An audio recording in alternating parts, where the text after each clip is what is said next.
Legal experts say Scott Peterson has a strong case for getting a whole new murder trial. In December, Scott Peterson will be resentenced to life in prison without possibility of parole. But that does not mean his fight for a retrial is over.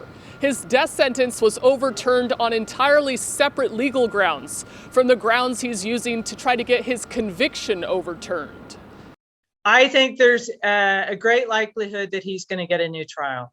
Nearly 2 decades ago, a San Mateo County jury found Peterson guilty of murdering his pregnant wife, Lacey, and the couple's unborn son, Connor. Peterson was sentenced to death. Last year, the state Supreme Court overturned Peterson's death sentence because the trial judge made a blunder. His fight for a retrial is based on juror misconduct because of one allegedly biased juror who was known during the trial as Strawberry Shortcake. Rochelle Neese is accused of being a so-called stealth juror who wanted to get revenge for Lacey.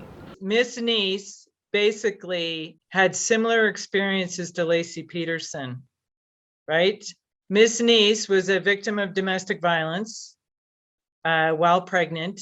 And so I think it's really difficult, if the standard is a substantial likelihood of bias, I think it's really difficult for someone who went through that experience to set that aside and to sit as a juror in a case where you're dealing with another woman who may have been killed, murdered at the hands of her husband while pregnant. It's basically a mistrial. If there's juror misconduct, it's a mistrial. The conviction is thrown out and he's retried. The decision for whether Peterson gets a new trial will be made by Judge Ann Christine Mazzullo.